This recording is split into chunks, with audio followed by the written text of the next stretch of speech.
it is a Tuesday night. It is a wonderful Tuesday night because the Colts won. When is that ever a bad thing? It makes life certainly a lot better being 3-3 than being 2-4. Tonight, I'm going to get into the Colts 2017 win over Jacksonville. Over the Titans. In Tennessee, a good road win to end out the mini road series.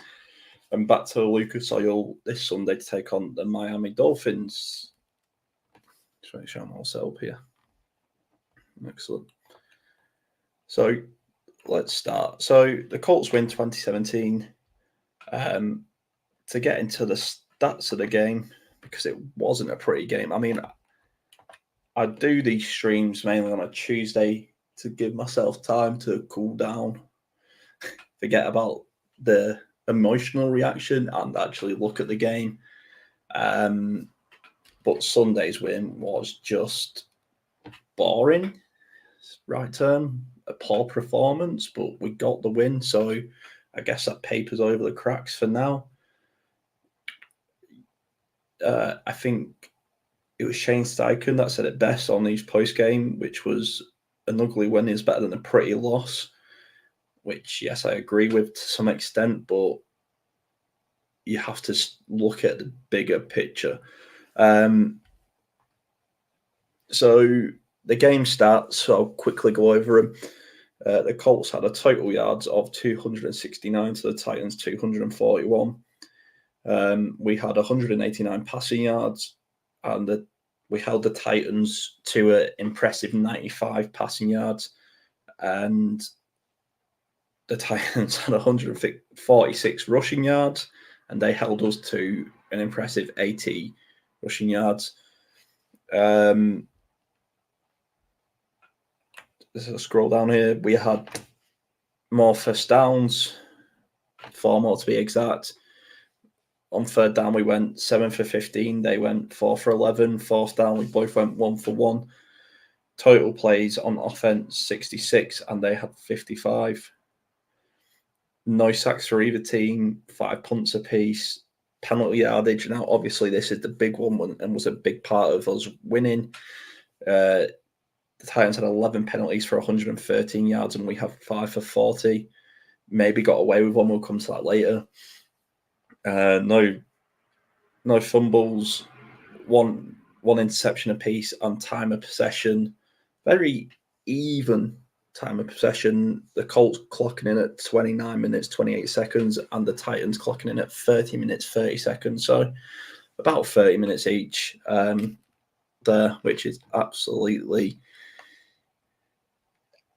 I mean, not always the stats tell the full game, but you get the full game there. It was a grind for the players. It was a grind for the fans. And like I say, it's a win. The Colts are 3-3, and it's a bit of momentum heading into the Miami game at Lucas Oil. So let's start. My initial thoughts of the game. Let me just find my note. Sorry. Josh Downs is the easiest one to pick out of that game. We started, and we've done this very well. I would say through 6 games, we've started hard, we've started fast, and we started with the punch. I know we did it against Pittsburgh. Can't remember we did it against Jacksonville, but we did it against Tennessee, obviously. And we seem to start explosive. And I really like that. Flacco fighting in downs for a... What was it? For a TD. I can't tell you how many yards it was, but it was a busted coverage, but you got to take advantage of them. And that's what a veteran QB in Joe Flacco can do. But yeah, to touch on Josh Downs, he is making himself unbenchable. You can't take this kid out at the minute. He is, he absolutely rinsed Ladarius Sneed on third down. basically any Colts receiver on Ladarius Sneed rinsed him. But so this is his sophomore year, his second year. That's right, and a freshman, sophomore. Yeah, sophomore year. And he just keeps getting better. So his stats over 2 years, well, 1 year and 6 games is 95 receptions for 1,010 yards. So that's an average of 10.6 yards a reception. His longest is 59. And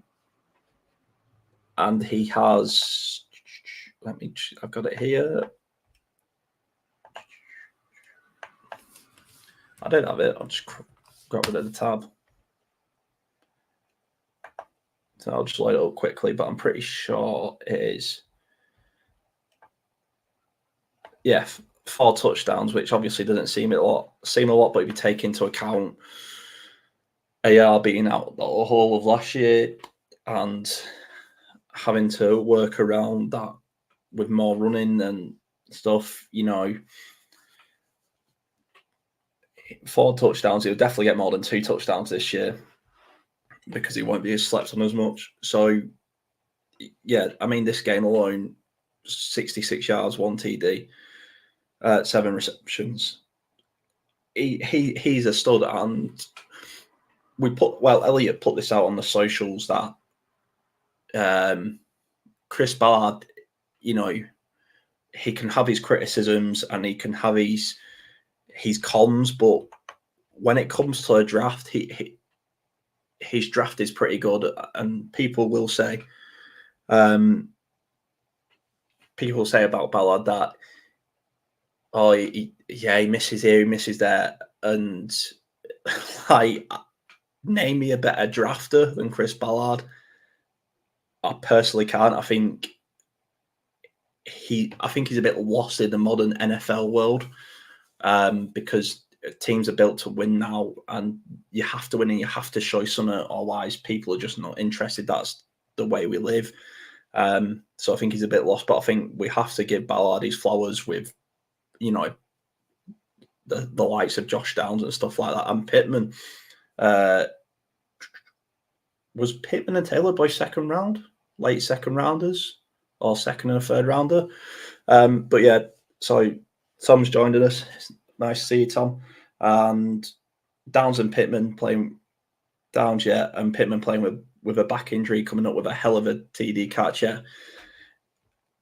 So on to Pitt, because Tom's segued me nicely there. So on to Pittman. I mean, there's a reason we kept Michael Pittman, right? He's a tough guy. Like, he's a wide receiver, tight end hybrid, I think it's fair to say. And he's extremely good in the blocking game, and he's, he can do all the dirty stuff, the grunt stuff, the stuff that a diva or a premier wide receiver, Tyreek Hill and Antonio Brown sort of wide receiver, they don't want to do that stuff.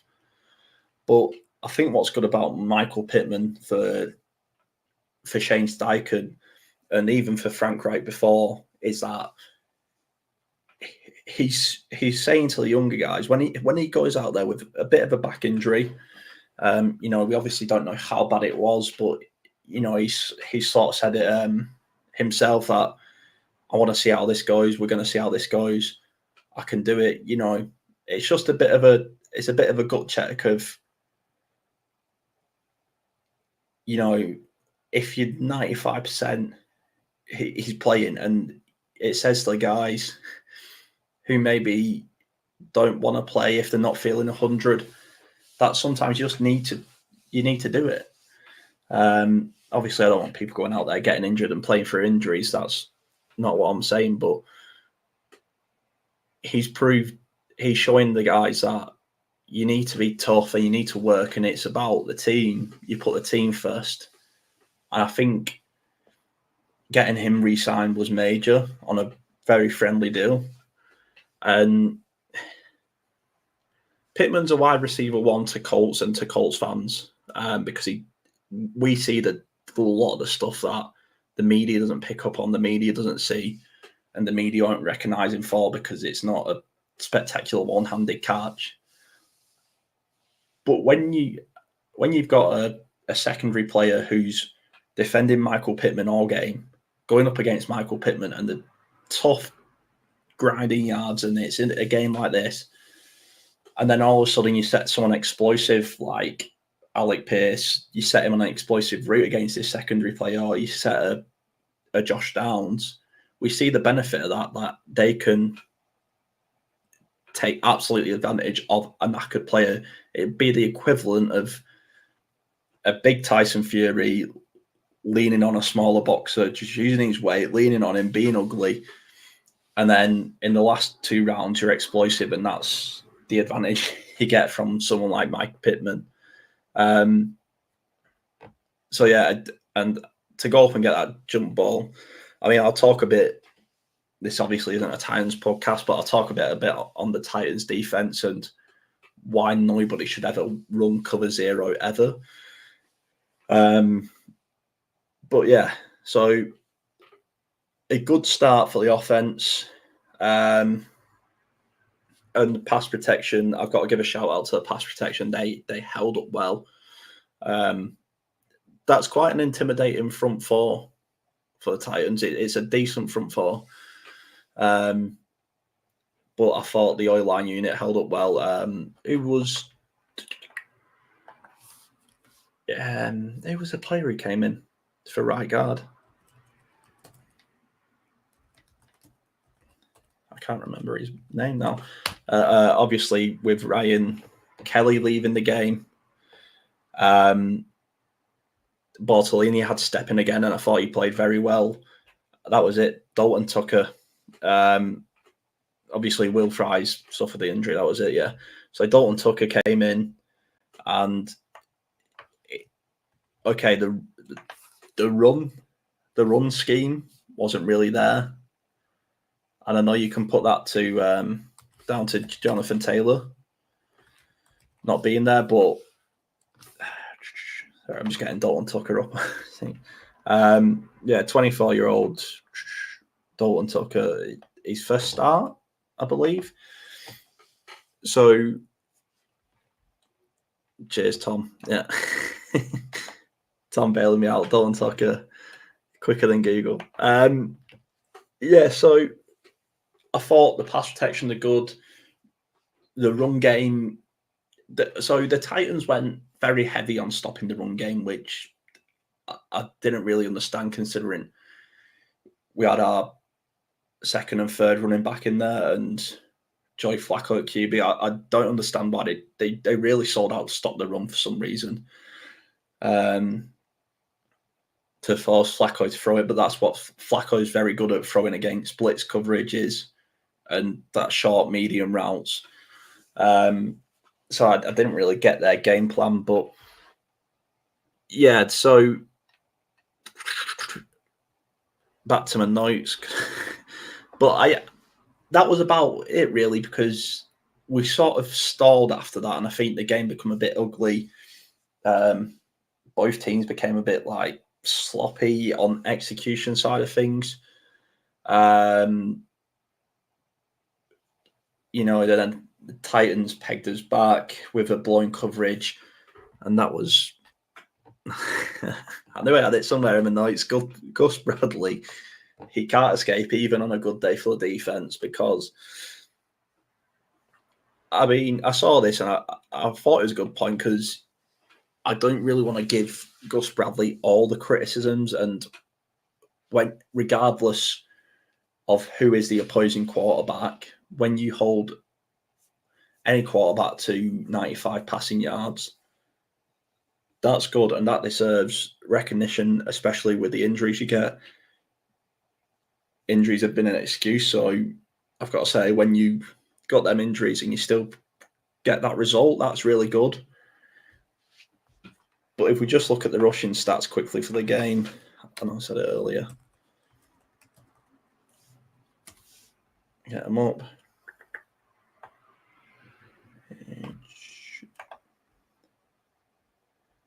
Here we go. So when you look at the rushing stats, they still had 146 rushing yards. You know, it would just be really nice if we could have a game where we just put it all together. It just seemed like, again, 3rd and 19, and they run it and they get a touchdown, and it's like, we are seeing this far too often that we just give something up far too easily.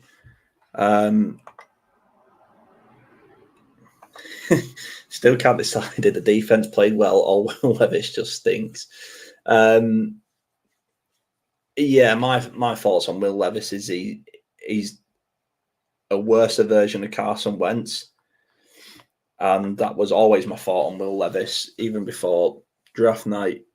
Well, I say on draft week because that's when I did any research on any of the quarterbacks going in that class. It's clear the Titans didn't trust him, and they played absolutely into our hands. I mean, the one place the Gus Bradley defense absolutely stinks is outside the numbers. You attack outside the numbers, and we just fall apart. You rush defense, obviously. I get the plan there. Our run defense has been woeful. We've obviously missing DeForest Buckner, who's a big part of that, and actually at the point. But the end of the first half, as a Colts fan, I felt we were bullied. You know, the Titans played aggressive, they played nasty. And I think I was listening to Cover 2 podcast on Spotify, and they brought up a good point about, like, it just, I've completely forgot the point. Essentially, like, we were bullied off the ball. And that was it. The Titans defense, they played far too emotional, but they played this sort of like, you know, we're going to surround the referees. If we don't get a call, we're never wrong. Our players couldn't do anything wrong. It was all this, it was all that, you know, big in-your-face talk. They wanted to bully us, and I thought the first half they got away with that. They really did. And we sort of didn't want part of it, and I hated to see that. We switched that in the second half, and we used it against them, and very cleverly, and then we got back at them. But at the end of that first half, I just felt we were bullied to a sense of, we was like, well, this is not how you played football. This is not how it goes. But they were happy to play that game. You know, so yeah, that was sort of my feeling at the end of the first half. But on to the second half, because the second half was better. And okay, it wasn't exactly, you know, a QB shootout, or I suppose I need to reword that. The second half from the defense is what I come to expected of an Indianapolis defense from any game. We came out, we was aggressive, we blitzed more, we showed different packages. It was just, we got away from that absolutely horrendous pounds for defense. You know, rush for cover 3 defensive set that Gus Bradley seems to love, but it doesn't work. And it was better. That's all I can say. I mean, it couldn't have been much worse, but it was better. Like I say, we was absolutely helped by Will Levis being horrendously bad. He's clearly struggling to get to elevate his game. He's part of a team that don't love him. This is what the Titans do, right? They draft a rookie QB, They can't be arsed working with the project, so they just get rid of him. It happened to, was it Malik Willis? Excuse me. So yeah, but a couple of standouts on defense, because there really was only a couple. Thought Jones had another good game. I will talk about his PR that he got away with. Womack, again, now this is what I like about Womack. He is playing for a roster spot, and you see it, and that's what we need. He's realised this is his chance. You don't always get a chance in the league. That football can just be football, and it's brutal. And he's realising that this is his time, that if he wants to get a spot, this is it. You know, a coach will always look back on who he can trust in them times. And if you've been the guy to step up and work hard and just execute well, and even if you don't execute well that play, you get up, you go again, and you make sure you execute well the next play. That's what happened. And that's what he did.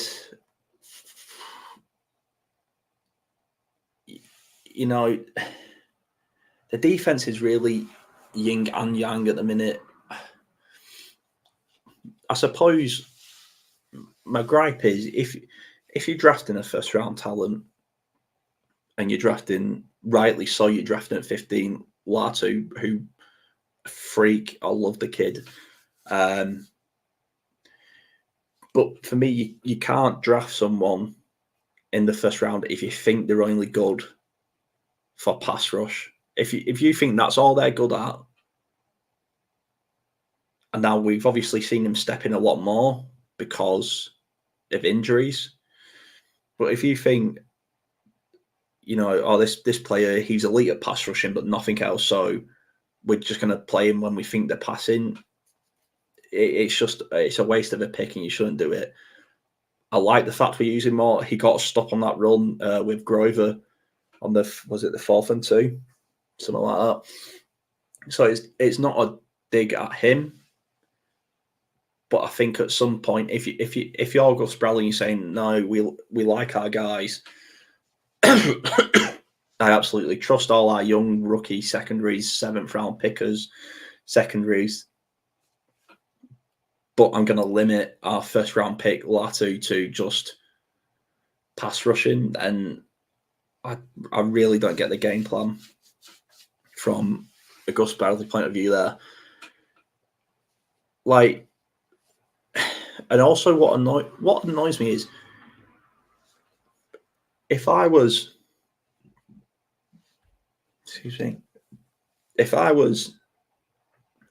a offensive coordinator going up against the Indianapolis Colts, I would just go heavy set, and I would make them stop the run.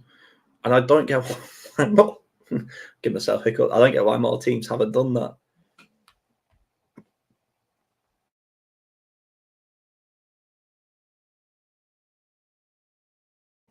Apologies there. I don't get why more teams haven't gone heavy set, run heavy, because we are absolutely useless at stopping it. 3rd and 19, Miami coming to Lucas Oil, a QB who is clearly a backup and is not living up to Tua's hype and to Tua's accountability, and he obviously can't wear that game plan Tua does. If they don't go run heavy, then they're just silly. And I've got a couple of good points about Miami coming to bring up, but yeah, I thought we really escaped. The Titans. So the Titans came out. They obviously didn't trust Will Levis, but at some point you have to stick with your franchise QB, and there will come a time for this for Anthony Richardson, right? I mean, let's make no mistakes about it. Joe Flacco is managing, and without Jonathan Taylor, that's impressive. But we got away with it. It's a bit like you put your second stringers out for the third round FA Cup game or the second round Carabao Cup game, and you hope you get past Lincoln City, without having to bring on your starters, because that, it failed against Jacksonville, but this week we won. Anthony Richardson got one more week of rest, which is good. So it's that, right? So Anthony Richardson is going to be back in, because if he was playing today and he put up the performance that Joe Flacco put up, people wouldn't have been happy. There was a missed touchdown and an interception. And that's not a horrendous game for a quarterback. Obviously, you don't want the interception. Nobody does, but it's not a horrendous game. But people won't hope, rightly so as well, because Flacco's a backup. But, Richardson is a project, so I hope we don't turn on him the way the Titans have turned on Levis, who has had an almighty fall from being in that draft room, right?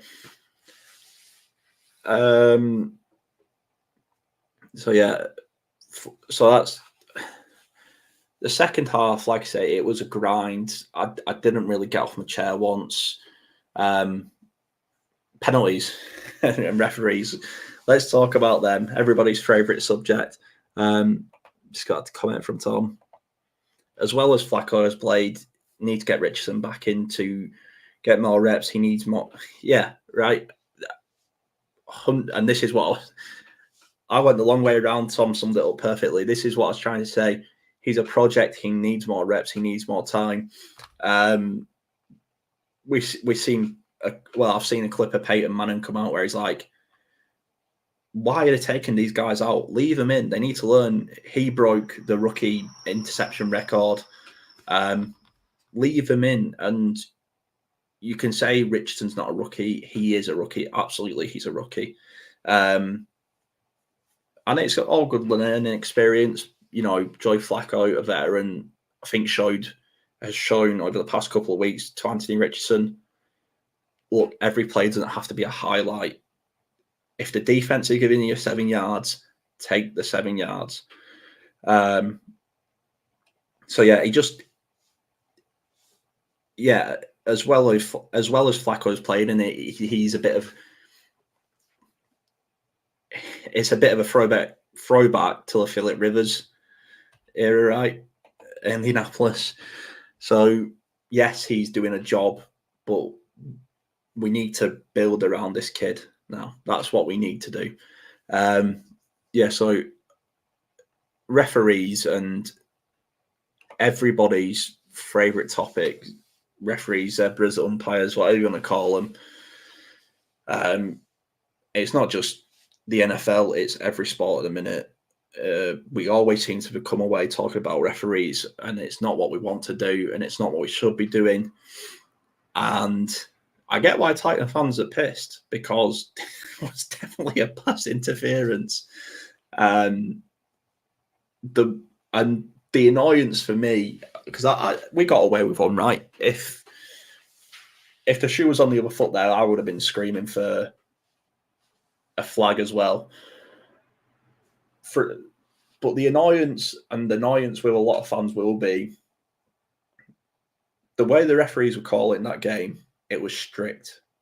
It was very strict. It was very tight. It was very by the book, and that's absolutely fine. The illegal hands or illegal contact on Jones in the first half, I think it was. I don't like that. It's a flag, yes. So I get why they're giving it. It's technically he's broken the rules, but I think that ended in like the same. Well, I think it was like a 5-yard penalty, but an automatic first down. So that's worse than getting a roughing the passer on a 3rd and 19. And for me, I just can't comprehend the crime. The punishment doesn't fit the crime for me there. I mean, that's going to have to be coached out of players, but for the current players, that's too late. So maybe that rule needs to be looked at. It was definitely defensive pass interference against Alec Pierce, like 100%. good call. There was a couple of other good calls as well, but when they then don't give the one against Jones, now, like I say, it's funny that it's gone in our favour, right? Tribalism kills all. But when you don't get that, that's when fans are going to get annoyed, because just a complete lack of consistency is applied. And it's frustrating. And as Colts fans, we've been on the receiving end of that. Look at the who was it who tackled the quarterback and got called for roughing the passer the other week. So it really was like that. That is really where fans get annoyed. But that's all I want to say on that. It's just, yes, we got away with one. It's the consistency. Fans get annoyed when it's not consistency. Like I say, not a problem with a strict crew. Obviously, all crews are different, all referees are different. But you have to be consistent throughout the whole game. And if you're going to call the Alec Pierce one, you have to call the Jalen Jones one. But like I say, I'm not going to take out on Jalen Jones. I thought he had another good game. I mean, this is a good receiving core on the Titans side of the field, by the way. With Julio Jones. I'll just go to the Titans. Receiving, yeah. So DeAndre Hopkins, 4 for 54 yards. Tyler Boyd, 3 for 19. Calvin Ridley, none. No receptions, no yards. And yeah, it was just the defense did very well holding that passing game, but on the running game there was bad. So it's like the good pass defense doesn't make up for the bad run defense, and the too many blown coverages. It's happening far too often, and that is a coaching standpoint. That it just needs to be better. And it's all well and good saying, yeah, we held them to this and that, but it was the Titans who are beaten up and an absolute dumpster fire at the minute. Now, if they do it against Miami, I'll say, okay, we're going somewhere. We're going in the right direction.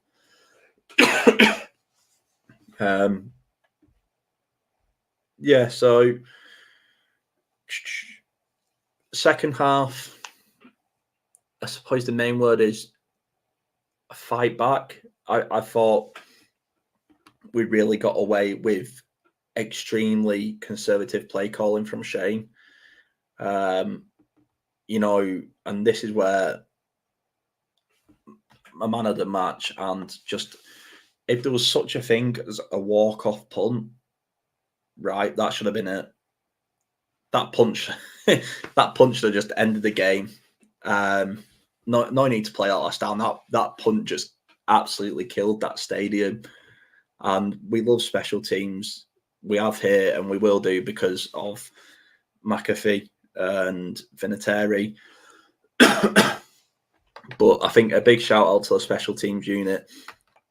It's easy to criticise Matt Gay when he misses a 50-yarder, but he was perfect today. But the main man, Rigoberto Sanchez, just wow. Just like, what a punt. I've watched that. I'm not ashamed to admit this, but I've watched that punt so many times because, right, that's what you dream of. When you are dreaming of making the perfect play, whether you be a punt or whether you be a quarterback, you are dreaming of that perfect play. And that was just it. And as soon as it dropped, you heard the whole stadium just go, yeah, that's enough. I'm gone. So, yeah, a big shout out to Rigoberto Sanchez today. I'm just seeing if I can find. So 5 punts today, for a total of 5 punts for a total of 271 yards, 54 yards average, 3 of them inside the 20. And you get when stuff like this happens, you get where they're saying special teams wins games comes from, because I think I've come down to the fourth quarter, tight game. I think what we go, was it something like 3 and out, backed up, big punt, and then we go, I think we get a couple of first down, we get a first down, but then we go 3 and out again, backed up, big punt, and then we go 3 and out again, and well, we get the first down, but then again, big punt kills the game. I was still worried with 12 seconds left and the Titans had 1 play. I was still worried with our defense. That's how non-existent or how bad our defense has been. I was still absolutely worried that something was going to happen. But yeah, so shout out to Rigoberto Sanchez for absolutely sealing the game with, I'm going to call it a walk-off punt. It deserves that title. And he should be happy about that, because, like I say, that is what you put the practice in for. That is what you put all the work in for. That is what you dream of. And it's just an absolutely beautiful way to end the game. So, yeah, like I say, it was an ugly win, but it was a win. The Colts are 500 again. We just need to, if we can build on this and we can beat the Dolphins and we can go 4-3. Best punt I've ever seen. Yeah, like, this is up there with the God, I can't remember the game, but you remember McAfee, I think he got it in the 1 yard line. It's something that will be on a highlight reel and going through the socials. And we've got Agustin Ramirez here. Greetings from a fellow Colts fan in Panama. #fellowship. Oh, nice, man. Yeah, welcome to the show. All the way on this side of the pond in the UK. I was just talking about the Titans game, and I was actually just ending that section with the Rigoberto Sanchez punt. Augustine, it'd be nice to know you a bit more. How did you get into Colts? And also follow us on, we're also on X and Instagram and all the socials if you want to have a look on there at our stuff. And let us know your thoughts on the game. But on to the Dolphins. So we've got the Dolphins coming up at Lucas Oil, which is good. It's nice to get back home, right? There's no place like home. Pitt, hopefully, is going to play. Hopefully, Anthony Richardson is going to play. Oblique muscle injury. Now, that to me is, it was nice to see him as emergency QB.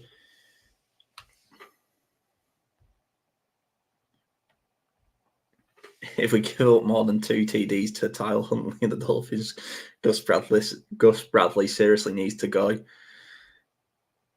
Tom, you know my thoughts on Gus Bradley. I really don't think he's good enough. I think he's the piece of the puzzle that doesn't fit this franchise. And I think the poor execution speaks to poor coaching and poor discipline. The bus coverages, absolutely. You've got to look at the head. When it's all bad on defense, it's not the players, in my opinion. If Kenny Moore misses an assignment, that's a bad play from him. And we rightly so, we criticise these players when they make the bad play. We're fans, we're entitled to do that. But when we're giving up so many yards, and we give up when you give up a 3rd and 19 touchdown run, that to me is on the defensive coordinator, because it says to me, them players don't want to play for you. the team. They want to play for themselves. And I'm not saying that in a bad way. But I'm not saying that's a bad thing on the players. I'm just saying when you are in a toxic work environment, which I'm sure some of us have been, you just want to fend for yourself and you want to work for yourself. That's all you want to do, and you want to get out of there. You know, if certain players might be thinking, maybe I can get a trade to a team closer to home or better pay, etc., etc.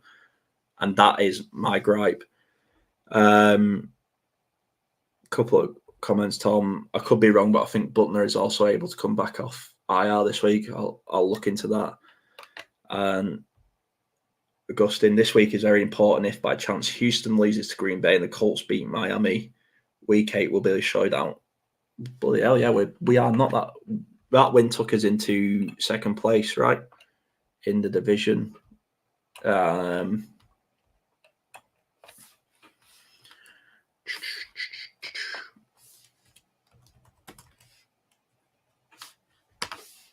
not talking. Yeah, but it took us into second place in the division. We are currently 2 games behind the Texans. So yeah, like you say, if Green Bay win, Green Bay win and the Colts beat Miami, then we're 1 game behind. And all of a sudden, you know, it's not looking like a bad season for all the hype the Texans have got and all the criticism, and rightly so criticisms that the Colts have got. But like I say, to end out the show, where I think we can beat Miami is we can't let them get us to 3rd and long. And I know that sounds very obvious, right? But this Miami defense, I think, is like number 1 defense on getting a stop on 3rd down. Some along them lines. Basically, they're really good. When you get to 3rd down, they are really good. And they are really good red zone defense. Some of you probably wouldn't usually associate with a Miami Dolphins team. You know, you'd associate fun, attacking football. But obviously, with them missing, we'd still be second in the division. Oh, yeah, because they would, yeah. They would technically have the tiebreaker, right? Second division. It worked, yeah. We'll be second in the division with a tied record, yeah. And I'll actually touch on that because I have a theory. But yeah, so we really have to get to 3rd and manageable, 3rd and short. Like I say, hopefully AR's in, hopefully JT's in. I heard Shane Steichen say we'll see how we go this week. So yeah, I just really, obviously with Flacco in, the playbook has really shrunken down because Shane likes to run read options and, you know, RPOs. So with Anthony Richardson, there's obvious reason why that works because Richardson, Taylor, you don't know what they're going to do. But when it's Flacco, you know it's not going to be a run from Flacco. If it is, then you take the 3 yards that you get. So I'd like to see a bit more of a explosive 1st down rather than relying on a deep shot to Pierce and hoping he comes down with it. But that's where I think we can beat these Titans. We can beat Miami is try and get we need to be 3rd and 1 as much as possible rather than 3rd and 6, 3rd and 4. If we can get 3rd and 1s, 3rd and 2s, I will be really happy if that's a consistent, because regardless of how good you are, a team getting a lot of 3rd and 2s, you can't always defend them.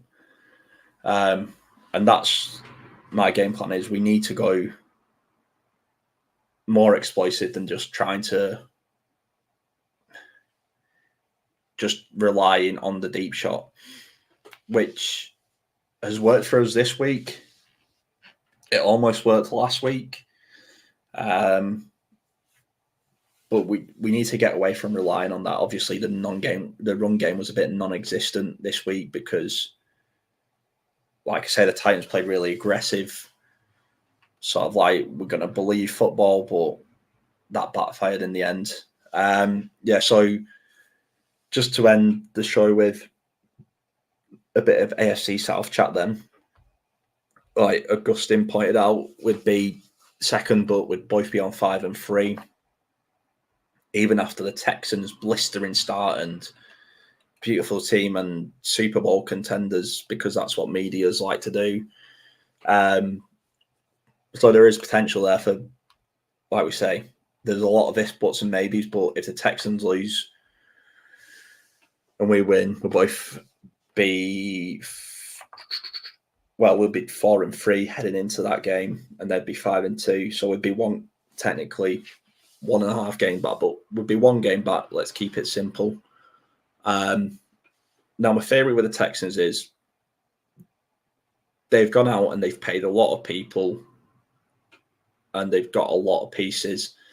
And when you're in, I'm guessing Houston in September is quite a pleasant temperature. It's nice and warm still, but it's not too hot and all that.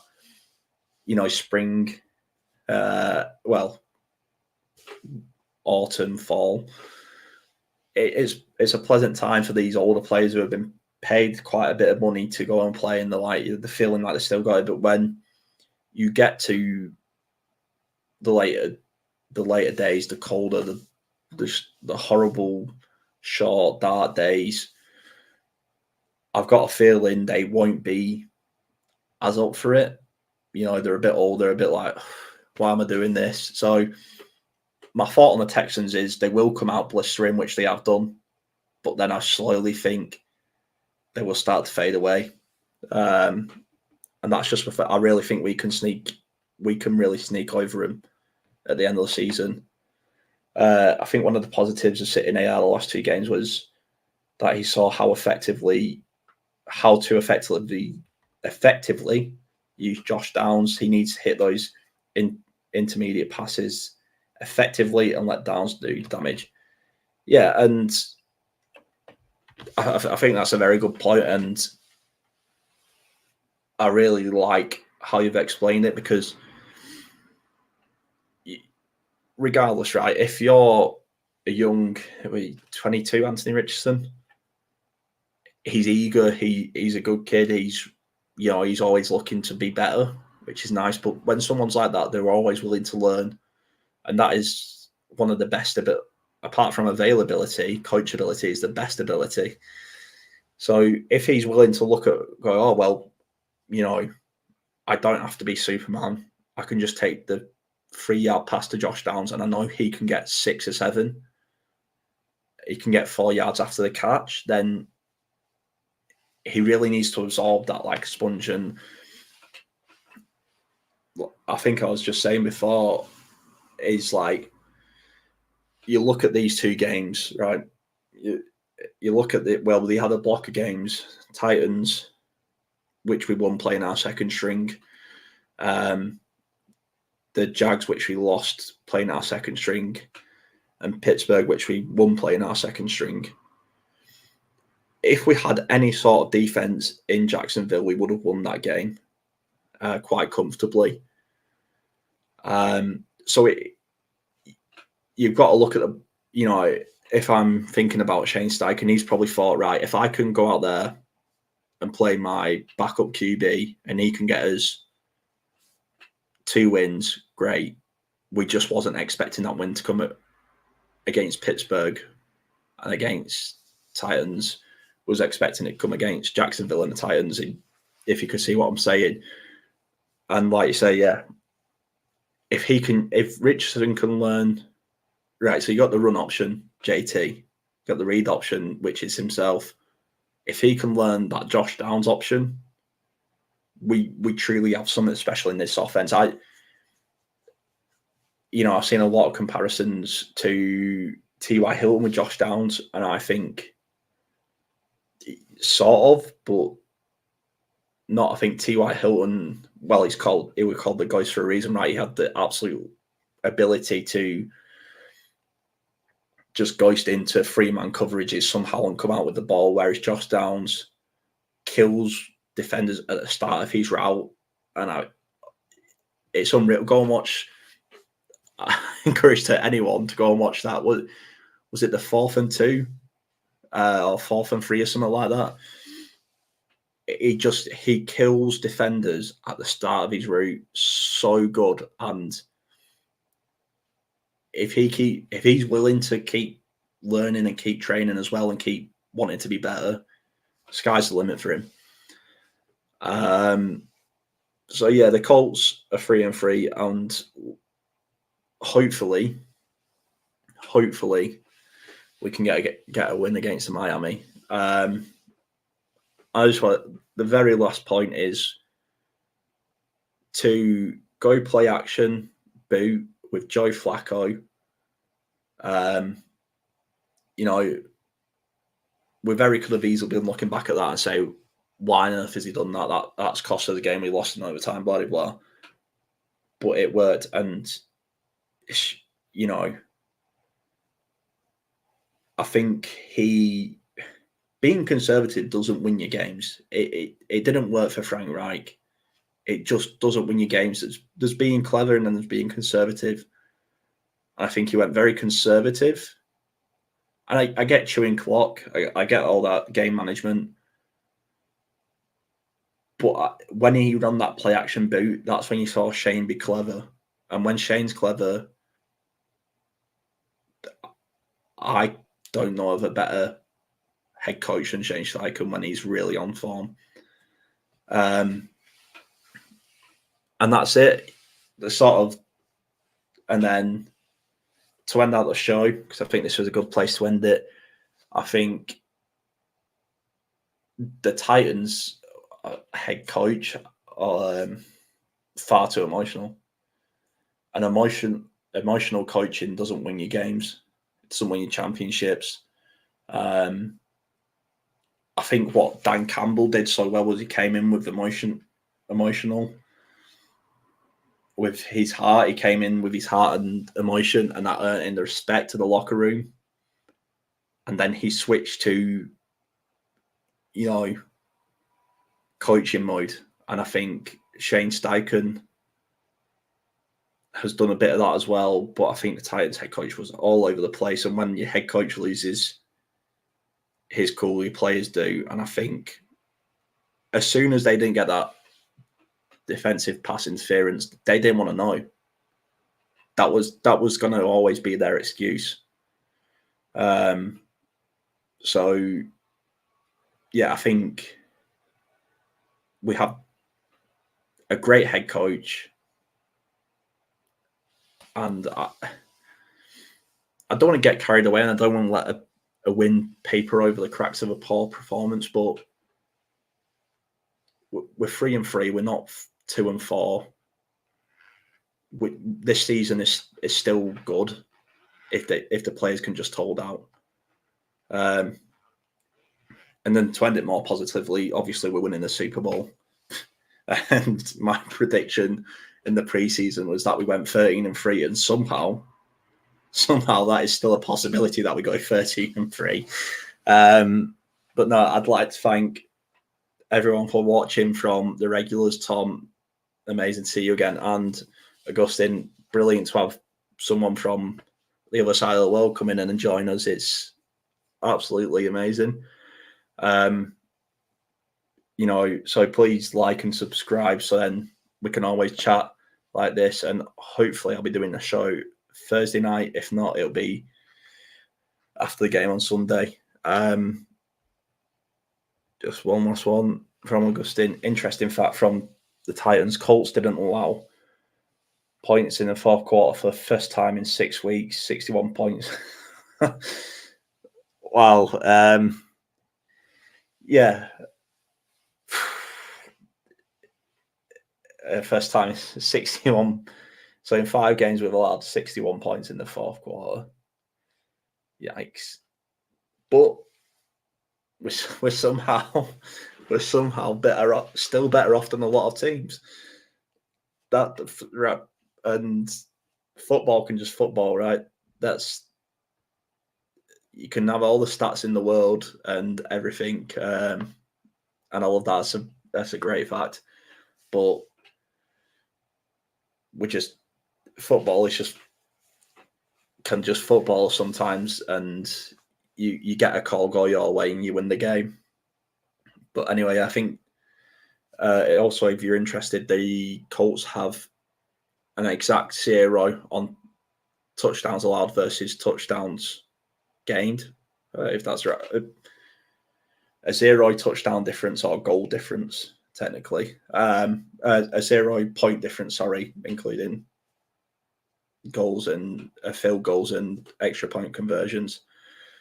So yeah, we're on exactly 0 point difference, points for and points against. Anyway, yeah, so thanks everyone for watching.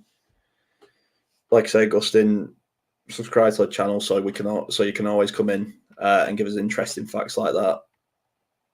See you all later.